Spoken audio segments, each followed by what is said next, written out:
Agora, o que esses pastores fazem é, eles pegam essa lógica muito primitiva dessas religiões antigas e eles restabelecem aqui. Então ficam eles ocupam, na verdade, o papel, vamos dizer, de um intercessor de deuses funcionais, e ele cuida, ó, resolvi tua doença, resolvi tal problema, ó, resolvi o documento que tava faltando pra tua empresa. O Deus deles é um despachante. Ele resolve o documento, ele pega um crédito no banco, ele levanta uma grana. Do Pastor Mirim? Você viu esse vídeo? Não é vi. o novo viral do Pastor Mirim, que ele tem agora um parceiro que dança com ele. Já falei aqui, eu sou fã de picareta, tem que ser muito bom pra fazer isso aqui, eu só tenho pena de que nesse papo.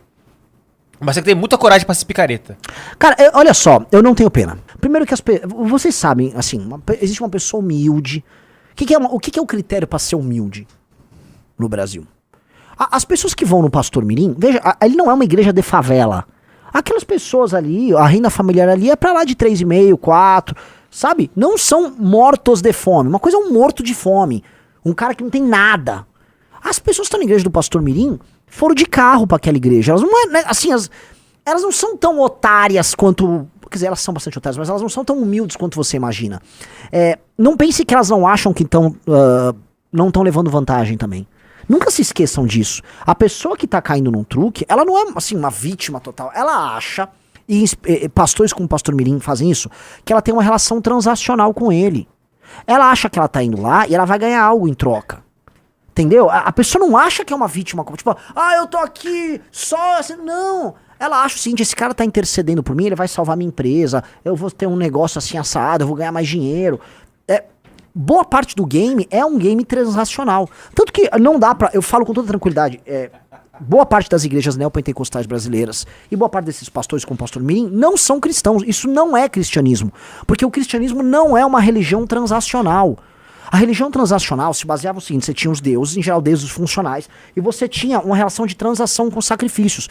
Por exemplo, você pedia, por exemplo, o Mitra. Eu tenho tatuado o Mitra, adoro o Mitra. O Mitra é o deus do contrato. O que é o deus do contrato? Tem um deus que eu falo, não, é o seguinte: você pede uma coisa pra um deus, aquele deus te dá aquilo que você pede e você entrega um sacrifício. Tem todos. Os indianos, eles tinham, assim, rituais e sacrifícios mais complexos. 2 copos de leite, 3 colheres de manteiga. Era muito isso, leite, manteiga. Você tinha toda a lista ali. Você entregava aquilo, que já era um produto que você dava valor, né? Laticínios na antiguidade, pelo amor de Deus, laticínio na antiguidade era o máximo. Então você entregava e em troca o Deus te entregava que me dá a chuva, me dá uma boa colheita. Uma mulher, quero ter filho, entendeu?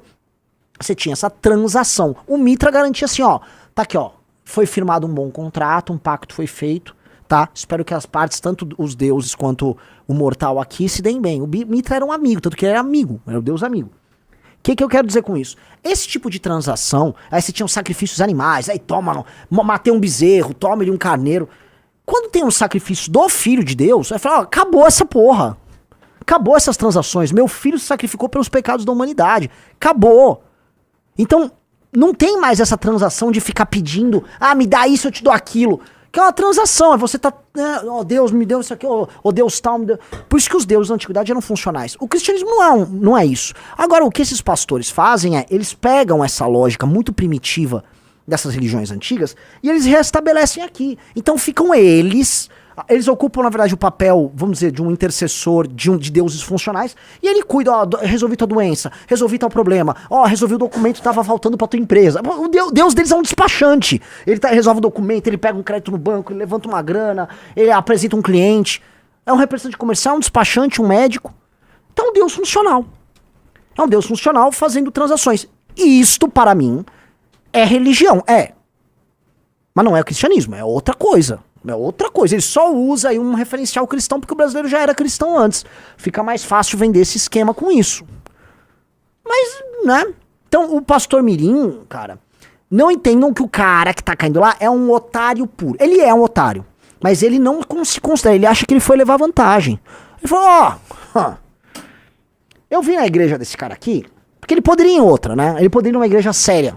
Ele poderia ir numa igreja presbiteriana. Ele vai chegar na presbiteriana, ele vai ter um culto. Ele vai ouvir palavras e tal. Falou, mas eu quero que me resolva rápido o que eu quero. Não tá me servindo aí. Aí ele vai pra uma outra. Também não estão dando o que ele quer rápido. Não. Se ele for na católica, também não. Ele, mas o que eu vou fazer? Aí ele chega lá, tá o cara, não, o meu Deus é o Deus do agora, eu te entrego agora, porque você foi escolhido, porque você foi... O cara, é agora, chegou minha chance, é agora, resolva agora meu problema. É isso, esse cara acha que está levando vantagem. Esse cara acha que está levando vantagem. Essa é a sacada. Igual o cara que compra o curso do Pablo Marçal acha que tá levando vantagem. O Pablo Marçal vende curso sobre como enganar os outros vendendo curso. É o curso sobre vender curso. O primo rico que ficou rico ensinando você a ficar rico. Tipo, as pessoas perceberam que era um puta de um Bolsa, sabe o Bolsa do Hermes Renato? O primo rico é o Bolsa do Hermes Renato. Ah, porra, o primo rico era o Bolsa. É, ele era o Bolsa. Só que você caiu no papo do primo rico. Eu tenho parentes que achavam que ele era incrível. Renan, você conhece o primo rico? Eu queria conhecer o... Por onde eu começo, cara? Então, não, entendam, né? Os gatilhos que essas pessoas pegam não são gatilhos assim. A pessoa não foi na igreja do pastor Mirim por conta da santidade do pastor Mirim, por conta de uma transcendência que você vai ter, você vai tocar o divino. Não tem isso, pô. O cara quer fazer uma transação.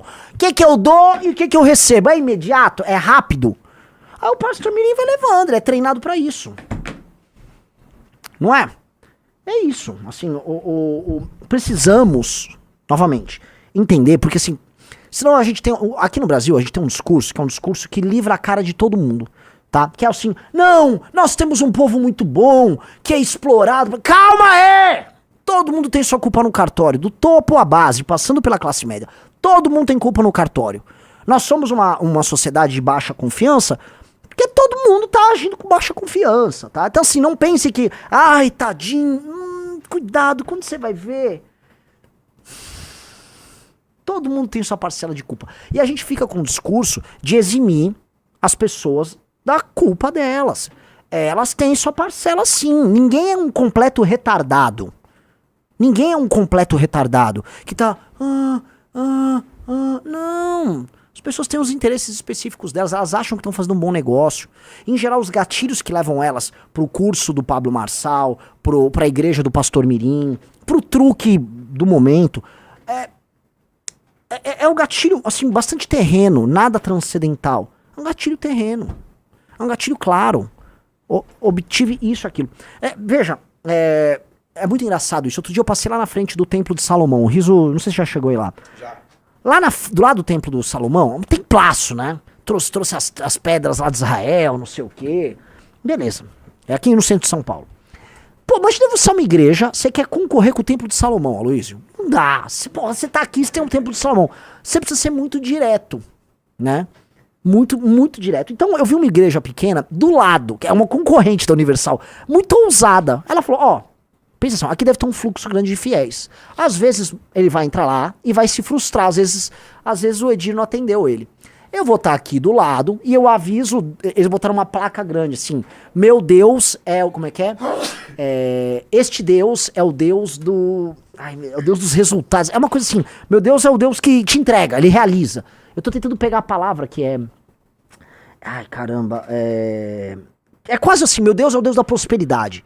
Por que ele tá avisando ali? Eu gostei muito, porque você tem uma concorrência com a Universal. Então a igreja era pequena, ela tava ali numa situação, cara, é o seguinte, você foi lá, não deu certo no Salomão, cara, eu tô aqui, o meu Deus costuma funcionar talvez melhor que o outro, tá? O cara falou, vai que dá!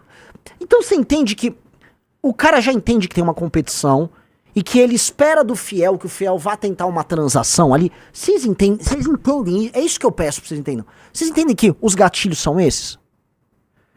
E você entende que você entra pra esse universo de hiperconcorrência que acontece em tudo. Quando um político fica lá, né, o Bolsonaro, meu auxílio é maior que o Bolsa Família do Lula. Bolsa Família é melhor, porque Bolsa Família, não sei o que, Bolsa Família, eu vou dar Bolsa Família. Eles estão ali brigando, e o eleitor não é otário. Olha, quem me dá... você tá me dando o quê? Lembra, o eleitor do Lula falou, esse Bolsonaro me deu auxílio, eu até dou pro Bolsonaro aprovação, a volta eu dou pro Lula. Foi o que o eleitor do Nordeste fez com o Bolsonaro. Mesma coisa com esse mundo dos coaches, cada um oferecendo a riqueza de uma maneira nova, cada um, eu te assino um novo truque, o truque é tal. Teve uma hiperconcorrência. Mesma coisa com essas igrejas que não são cristãs. Então, portanto, assim, dá pra falar dessas igrejas da maneira mais tranquila possível. Essas seitas, tá? Essas seitas transacionais aí, estão ali, todas elas oferecem a mesma coisa. Estão do eleitor atrás da bolsa. Será que tem aí o anúncio? É mais ou menos nessa. Por aí mesmo. Vai reto aí. Ó, tem uma. Aí. Você já viu essa? Ó? Não tinha uma placa? Essa aqui? Não, isso é igreja católica. Ah, não, é batista, né? Não. Vira. Pra cá? É. Vai. Pra cá? Não, aí aqui, ó. Acho que aqui é João Bueno. Essa aqui não é, Renan? Essa daqui? Será? Não. Ela tinha uma placa azul, uma coisa azul.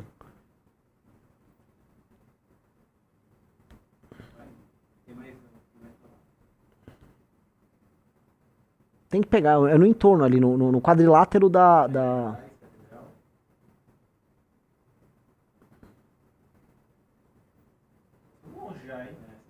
É no redor, é no redor.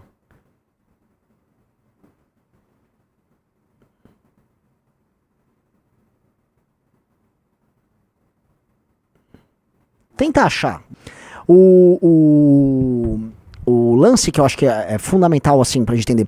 Não trate todo mundo como vítima. Inclusive, o ato de tratar a pessoa que é eventual vítima disso aí é um ato que, como eu posso colocar, ele em si malandro. Então é um lado que fica tirando a culpa de uma parcela, a pessoa sabe que tá, entendi, eu sou uma vítima perfeita. E aí fica ali atribuindo que o senhor que ofereceu aquilo não era um senhor tão efetivo, ou que ele era mentiroso, que ele não é confiável. É o jogo de acusações que o Lula e o Bolsonaro fazem mutuamente um com o outro. Esse aqui não presta, não, esse aqui presta. Entendi o game, entendeu? Não acho que a gente vai construir nada minimamente maduro, não tratando as coisas como elas precisam ser tratadas. Inclusive, eu sou a favor disso. Todo mundo vai falar, Renan, você tá maluco. Eu sou a favor... Deus proverá. Eu não sei, é azul e tá escrito Deus proverá. Será que é? Aqui, ó! Eu falei! Caramba! Entendeu? Olha lá, tem já um Pix ali?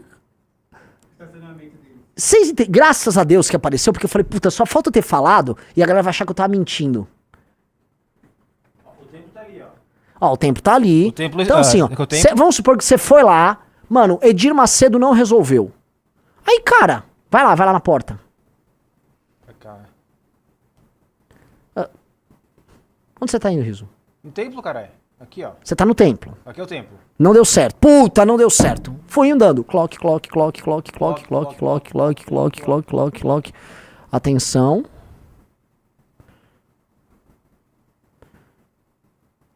Atrás disso aqui. Aqui, ó. Vamos lá. Aqui. Pronto. Ó lá. Agora aproxima. Tem um ônibus na frente. Cara. Mas antes você que tinha conseguido?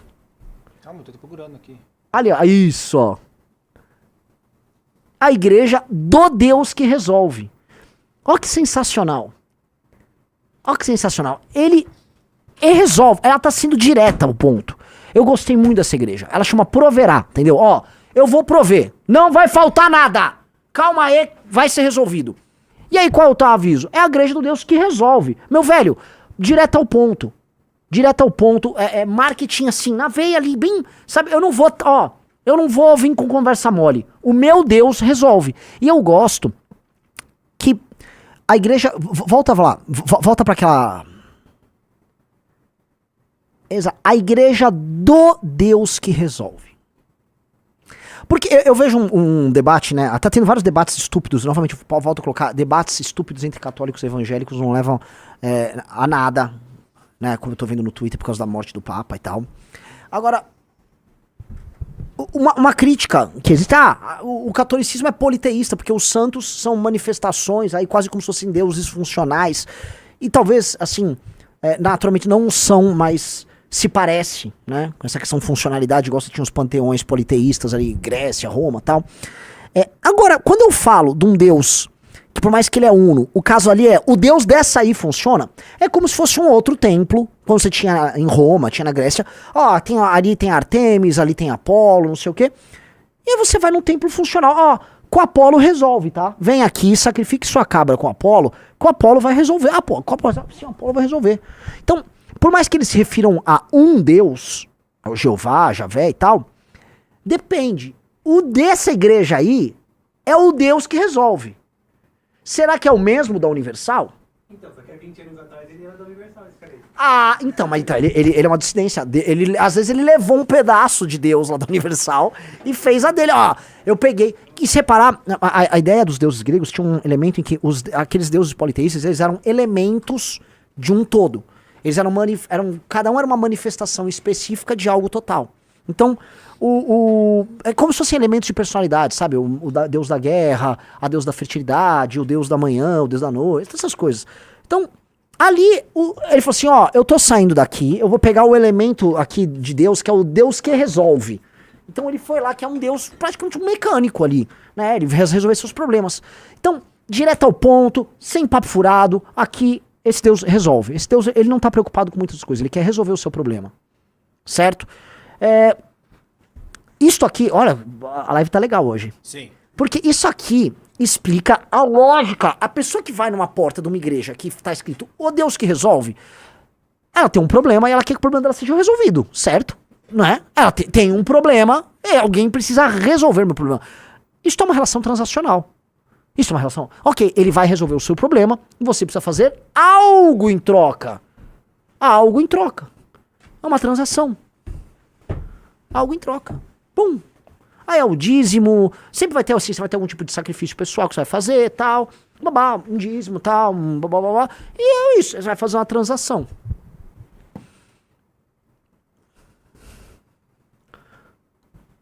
Entendeu? Eu não gosto... Tratar todo mundo como se fosse um bando de idiotas completos, super bem intencionados, é um erro. As pessoas não são idiotas. Ou não são idiotas completos. As pessoas têm o seu grau de agência e elas tomam decisões. Às vezes a pessoa está desesperada, ela perdeu o emprego e ela vê lá, Deus que resolve, eu vou nesse lugar. É só ele que vai me ajudar. Eu sou roubada pelo governo, eu moro num bairro ruim, o ônibus que eu pego é uma merda, minha família tá detonada, tal. Pô, esse Deus aqui vai resolver pra mim. Entendeu? É lógico que essa pessoa é pega numa fragilidade, mas ela sabe o que ela quer também. Então, entendam. Entendam. As pessoas tomam decisões assim, assado. Isso pra mim não é cristianismo. Tem algo semelhante na Igreja Católica, que é... Ah, tem santos que resolvem. Tem. Porque tem os santos funcionais da Igreja Católica. Você tem amarra o não sei o que no pé da mesa. Tem um monte de coisa. Tem os santos casamenteiros, né? E se a gente for entrar na Igreja Católica, tem tudo isso também. Tem. Então, gente, se a gente for pegar a ideia do santo casamenteiro, que acontece no período do verão na Europa, isso é o Santo Antônio? São João, Santo Antônio? Isto é uma adaptação de, vamos dizer, festas ligadas à fertilidade, da fogueira, o pau de... Que acontecia, eram festas... Se for na Suécia, existe até hoje. Ai, meu Deus, esse é o Midsommar, que acontece lá. São festas, assim, antiquíssimas, provavelmente pré-indo-europeias, essas festas. E, cara, você tem ali isso também, suas transações ali que você vai fazer. Então isso acontece, entendeu? Isso eu acho complicado, né? Aí eu vou arrumar inimigos agora. Se eu falei evangélicos e católicos não brigam entre si, agora eu arrumei todos pra brigarem comigo. Mas é verdade, né? Então, só não imaginem, por exemplo, que essa pessoa ou a pessoa que tá lá com o Pablo Marçal, não imagine o que ela também quer fazer, tá? Festas pagãs, o pessoal fala festa... Sim, gente, o São João é uma adaptação de uma festa pagã. É que eu não acho errado, tá? Eu não acho errado você adaptar essa festa pagã dentro de um contexto. Eu não acho. Você tá trazendo pra si tradições. Eu não acho. Eu acho uma festa incrível, inclusive. Acho uma festa sensacional.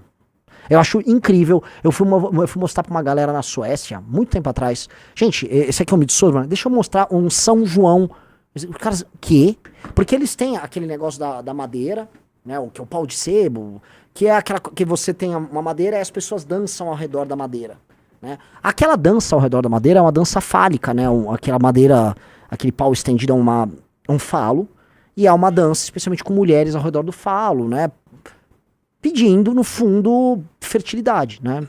E aí, aquele período do verão, então, essas são festas que acontecem no hemisfério norte quando é verão, tá todo mundo comendo roupa, é isso aí! Essa aí, ó. Tem a dança ao redor do pedaço de pau. Tem a dança ali, ó. E esse tipo de coisa se espalha. Já existia. Eu acho que isso é pré-indo-europeu. Eu tenho quase certeza que isso é pré-indo-europeu. Acho que isso é ligado aos povos que levaram a agricultura pra Europa. Os fazendeiros do Neolítico. Isso é adaptado na tradição cristã lá na Europa e é trazido pro Brasil. Ah, eu vou explicar pros caras, já te explicar. Essa festa aí que vocês têm aqui, o Midsommar, ela acontece em junho no Brasil também, na mesma época, só porque no Brasil é inverno, e a gente chama de festa junina. Aí os caras, não. A galera fica doida, a galera não entende. O Rafael Balsan já fez o checklisting do europeu. Gente, deixa eu falar, a distribuição normal... Pau de sebo, eu tô falando daquele pau que os caras põem no meio. Que tem a fita também. Só se o pau de sebo. Então, que seja. Tem muito pau ali pendurado. O Luiz Gustavo, para de palpitar sobre assuntos que não conhece. Não, isso não é um assunto que eu não conheço. Isso é um assunto que eu conheço. E isso é meio que sabido por todo mundo, cara.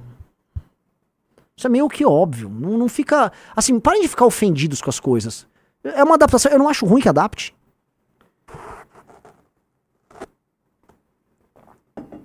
Os caras... Tá ligado que nós copia tudo. Não é o brasileiro copiou. O brasileiro não copiou nada. Os portugueses trouxeram pra cá e essas tradições existem na Europa.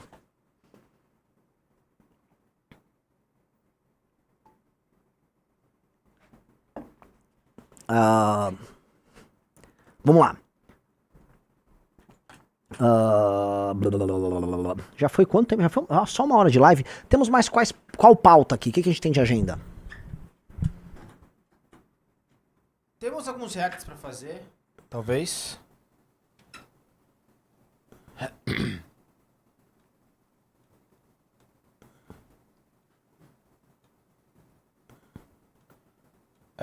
Pessoal, like na live. Vamos falar disso aqui? O Moisés Silva falou: existem festas pagãs que foram retirados todos os elementos pagãos e colocados no lugar elementos cristãos. Isso não tem nenhum problema. É o que eu acho. Isso se chama tradição. Eu acho isso maravilhoso. Eu acho incrível você ficar, né, cavucando, achando a origem das coisas. Dentro, por exemplo, o Irã mantém, dentro de um contexto islâmico e dentro de um contexto radical islâmico, algumas festas do período do zoroastrismo. O Nowruz, é só procurar Nowruz com W, Nowruz, WZ. O Nowruz é uma festa antiquíssima do período indo-ariano, do período do zoroastrismo, assim, antiga pra caramba. O Nowruz, No com W.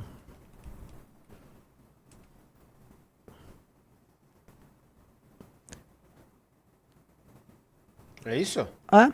E o Nowruz é uma festa comum que é mantida num contexto islâmico, xiita lá. Entendeu? Aí eles vão lá, eles ressignificam da maneira que eles querem, mas, gente, é uma festa pagã ressignificada. Né? Os caras, já viu o filme de terror com o mesmo nome, Midsommar? Grande filme, Midsommar. Os caras falam, para os pagãos é de boa. Cara, eu acho, no fundo a gente tá falando de tradições ligadas às estações, né? Tem as do outono, tem as da primavera, tá? Especialmente primavera tem, e as do verão. Essa aí é uma do verão. A Kate Diana falou um negócio legal. Mas se o paganismo fosse uma religião persistente como outras, será que não achariam ruim a usurpação cristã? Eles devem ter achado no período que eles foram detonados, né? Os cavaleiros teutônicos, quando tomaram ali. Vocês sabem que existia na Lituânia um dos últimos reinos, eu acho que já do meio pro fim da Idade Média, ainda praticantes das religiões pagãs indo-europeias deles. Tinha um reino na Lituânia efetivo, lutando guerras e tal. Se eu não me engano, acho que foram a Ordem dos Cavaleiros Teutônicos que terminou ali com eles. Eles tinham brigas com os eslavos ao redor e foram cristianizados. E é muito louco, porque a Lituânia é um dos países mais católicos, fervorosos da Europa. E foi um dos últimos pagãos. O amigo da onça tá falando besteira ali. A bobagem foi comparar os santos com o panteão pagão. Não, cara, eu tô falando que existe a questão da funcionalidade. Existe um papel de funcionalidade. Alguns santos ocupam no imaginário da pessoa uma questão funcional. Tanto que tem o santo casamenteiro, o santo padroeiro de tal coisa. O ato de ser o padroeiro de um determinado tema exerce uma funcionalidade na cabeça das pessoas muito similar à dos deuses dos panteões politeístas. Isso é meio óbvio. Você não devia ficar chocado. Né? Novamente, você começa a falar de religião, as pessoas começam a ficar ultra dogmáticas, né? Ah, fala com a cabeça aberta. Eu tô aqui falando, eu acho animal que pegou o negócio dos pagãos ali. Não, mas veja só nada. É uma funcionalidade. Legal, não tô falando que é um problema. O Slavo Zizek ali falou: os caras choram, mas o sincretismo foi real. Sim, foi real e foi legal. Eu acho um elemento super, super legal. O Eduardo Souza falou: o povo chora muito, PQP. Sim, parem de chorar. Parem de achar que essas coisas são problemáticas. As coisas não são problemáticas. Olha lá, o Miguel, o princípio dos santos reside em Deus, não no santo. Ai, meu Deus do céu, cara. Você não tá entendendo o que eu tô falando? Da questão funcional. Eu sei, mas o Zé Cruzadinha tem que entender que, assim, os elementos ali são... A forma como eles funcionam na cabeça das pessoas é uma forma primordial. Já existia antes e continua existindo depois. É uma forma arquetípica, inclusive. As pessoas vão ficar se iludindo? Não, pô, a pessoa vê aquilo, ela faz uma reprodução daquilo. Ah, não, mas aquilo provê de... Cara, isso é uma outra questão. A questão é como a pessoa vê.